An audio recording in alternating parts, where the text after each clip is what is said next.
Hello and welcome to Thinking Aloud from WPNC and Go Donate, the podcast where we get together and share our thoughts about fundraising, advertising and more. We're here to help charities find new donors, keep existing ones and make the donation process easier than ever. If you like what you hear, we'd love to chat.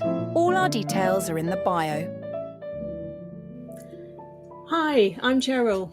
Today we're diving into how behavioural science can improve online donations for charities. With us is Vicky Reeves, Managing Director of Go Donate, who will share the insights from her experience and research on this fascinating topic. Hi Vicky. Hi Cheryl. Yeah, hi. I'm really excited about sharing with this today. I've got a real passion for behavioural science and I spend a lot of time researching and studying the behaviour because I can really see the real benefit for charities. Lovely. Let's start with the basics. What exactly is behavioural science? Well, I mean, as fundraisers, we're in the world of ultimately trying to encourage people to support our causes and donors, of course, are human. So making a donation is emotive and we really want to help take that decision to make that donation. So what is behavioural science? I mean, in a nutshell, it's a study of human behaviour. So it's using a variety of different tests and observing results. And it's all evidence-based, which is what I like. And it's unlike traditional economies, a behavioural approach sort of looks at what people really do rather than what they think they should do. So, for example, we all know we should go to the gym or do exercise, but perhaps we don't actually do it. So, we can use these insights and implement these techniques and nudges to help influence real-world behaviour. So why should charities actually care about it then?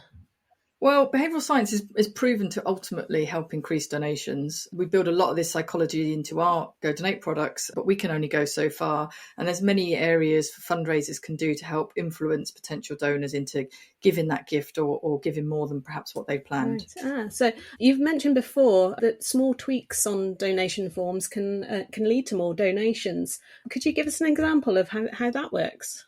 It's a big area of behavioural science. So what I've done is I've picked sort of 4 key areas that I'm going to cover in our chat today. One of them is around social norms, anchoring bias is the second one, cognitive ease and cognitive bias. And all of these help ultimately increase donations if you take some of those key points from within them. So social norms, that plays a big role in donation behaviour.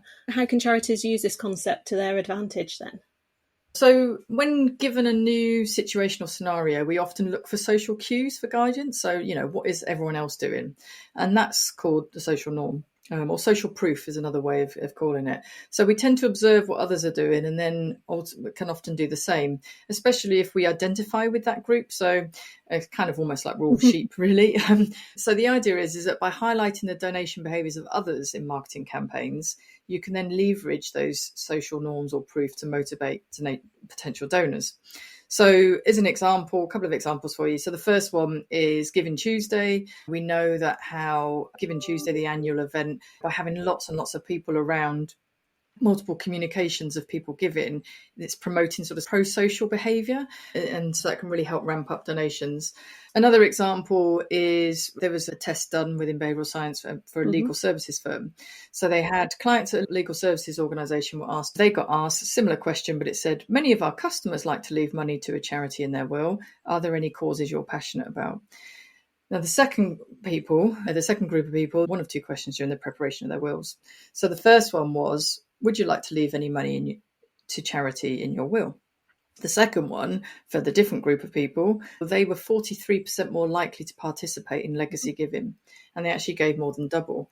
And just that slight change in wording demonstrates that even a sort of a vague amount of information about others' actions, as in that social proof, can have potential impact on that donor. There's another example I can think of where there's one I saw in the US. There was an email that was sent out to warm donors, exactly the same email. They did an A/B test with it. One email, all it had extra was a box that said 2,741 people have already donated to this cause. And just by having that social proof within that email gave a 26% increase in conversion.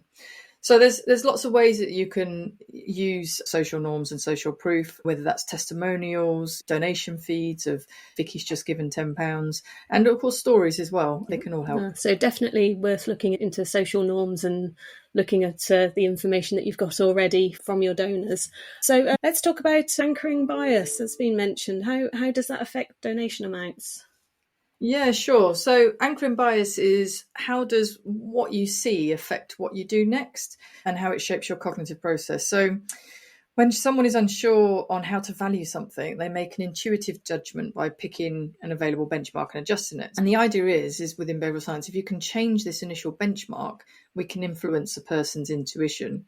So it's the same with donations and donation forms. New potential donors are often unsure how much to donate. Charities can then use these anchor values to encourage a slightly higher or more generous donation. And you often see it, you go to a donation form and it will say, please give £20, £60 or £100. And there's been some evidence gathering in this. There was a psychologist called Daniel Kahneman who used a group of participants to donate in this test, and he asked them to donate annually in order to save some seabirds from oil spills. 3 different groups. He asked them individually if they'd be willing to make a donation. And then in each group, he gave them a different starting amount. So one group, he gave a starting amount of £5 that was mentioned. In another group, there was no amount mentioned. It just said, make a contribution. And in the other group, it said £400. And what was interesting is that having that anchor, so that amount that was given to them as an anchor, people then use that as a benchmark of thinking about what their own donation would be, in this case to save seabirds. And what was interesting, in the first group that had the £5 anchor, the average amount that they suggested that they wanted to give was £20. In the group where it said make a contribution, so there was no amount given as an anchor, the average gift was £64. And in the final group where the anchor was very high at £400, the average gift resulted in £143. So essentially, by putting in these anchors, you're actually giving people something to base off of, and enables them to help make that own decision. Another point I just wanted to mention actually on anchoring biases is something called extreme aversion as well. So when suggesting behavior amounts, there's also something called extreme aversion. So you often can anchor to extremes and then pick the middle option as a compromise. So you'll see sometimes on donation forms that they're not always spaced equally. So you might have £10, £25 and then £60. So the gap between the first amount and the second amount is smaller, and the gap between the middle amount and the larger amount is larger. And the reason for that is if you have the gap between the smaller amount, those that perhaps were going to be given a smaller donation might just be nudged up to take that middle amount, because we've got this thing of wanting to choose often the middle amount in the donation. So they often, going from £10 to £25 might be not too much of a jump. But then, of course, on the other side, somebody who's planning on giving a larger amount, you don't want them to go down to the middle option either. So you want a much higher amount up there so that you kind of keep those more generous donors up higher in there. So there's lots of different things. But the most important thing I would say is obviously, test donation amounts, because you can absolutely make some differences here with using some of these techniques. Yeah. So the larger amounts, people don't want to necessarily jump that big step down to the middle amount because it's that much bigger that they want to give the larger amount. That makes perfect sense. Yeah, of course. And cognitive bias has been mentioned, and I've heard of something called the identifiable victim effect. So how does that work? Tell us about that. Yeah, sure. So within cognitive bias, there's lots of aspects to it, but one of them is called this identifiable victim effect, which is very apt for and useful when thinking about charity communications. And the idea behind it is that it describes the likelihood that we as people, we feel greater empathy and an urge to help in situations where a tragedy is more about a specific identifiable individual compared to situations where the victims are in a larger, vaguer group. So, for example, get people to donate, but then imagine reason a slightly different version of this instead. So, children all deserve basic human needs and have a happy, healthy life. However, this is not the case for Jimmy Catharthi. Jimmy is only 12 years old and struggles because of starvation. He has difficulty concentrating in school and doesn't look like the rest of his classmates because of stunted growth. Jimmy needs your help to overcome his tragic situation. Imagine if you read this on a newspaper article and it said something like, children all deserve basic human needs and a happy, healthy life. However, this is not the case for many young children across Africa. Over 26 million children are struggling because of starvation, causing them to be in chronic pain and emotionally and physically stunted. Your help is needed to overcome this tragic situation. Make a donation today. So imagine reading that. That would obviously be a donation today.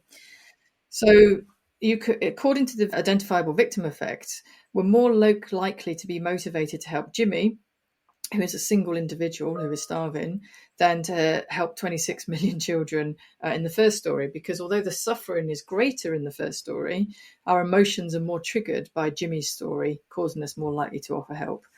And the same applies to imagery as well. An image of one person definitely works better than showing an image of lots of different people in need. Yeah, I can see how that works. You really identify, as it says, you identify with that person so much more than imagining 2,000 people, 20,000 people, which actually brings us on to data and statistics for charities when they need to present that. Cognitive bias plays a part here, doesn't it? And based on behavioural science. Yeah, exactly. That's very true. So related to the first point, really, we're not always great with statistics as humans, because ultimately it's requiring us to think, and it's more cognitive load for us to think about. And obviously when we're in that moment, particularly if you're online, somebody is in that moment motivated to give a donation, we don't want them thinking, we want them to follow their heart and continue to make that donation. And statistics are absolutely important, of course, to show, because we need to show the scale of the problem, the impact as a charity that we're trying to solve. But like I said, the research indicates that our cognitive biases struggle to comprehend large numbers or abstract statistics. So if you do have statistics, just try and make it more relatable.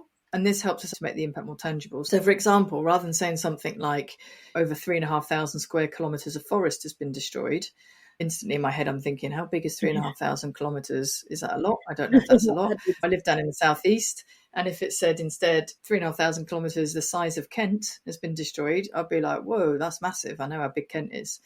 Same sort of thing. Instead of saying over 1.5 million people are in need, you could say 1.5 million people, the equivalent to the population of Lancashire, are in need.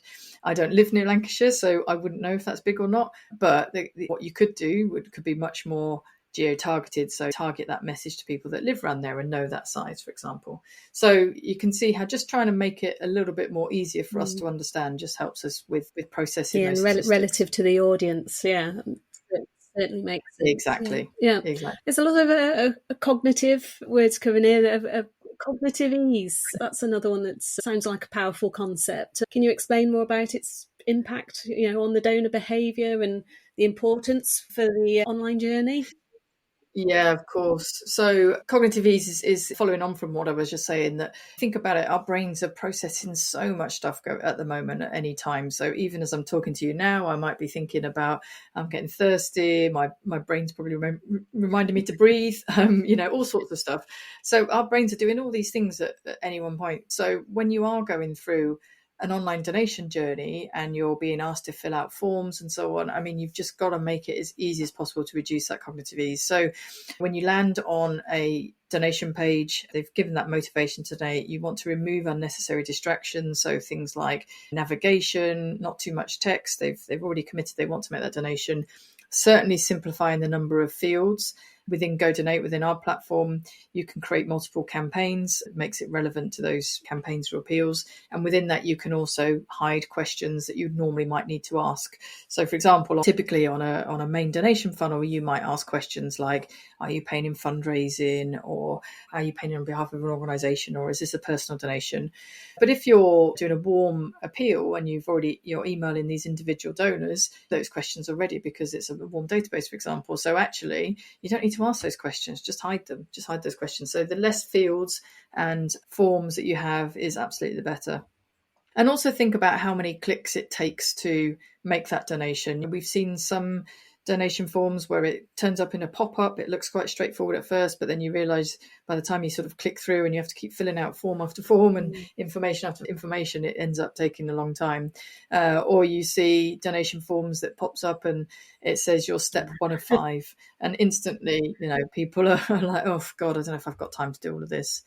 And of course, a key point with all of this as well is technology is there for us to use. We absolutely love the technical side of payments and e-commerce as well. And so things like digital wallets, Apple Pay, Google Pay, etc. We were the first to launch Apple Pay in the UK. And it's all about making it as easy as possible, because if you do use those digital wallets, you can grab a lot of that data about the donor from their digital wallet. You don't have to ask them to fill all of this sort of stuff in.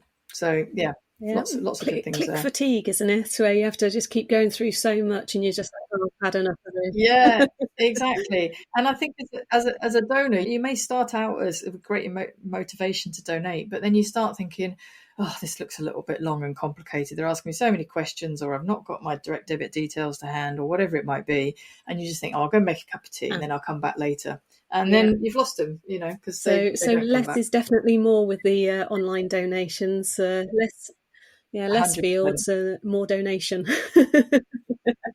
Exactly right. right. Oh, that's great.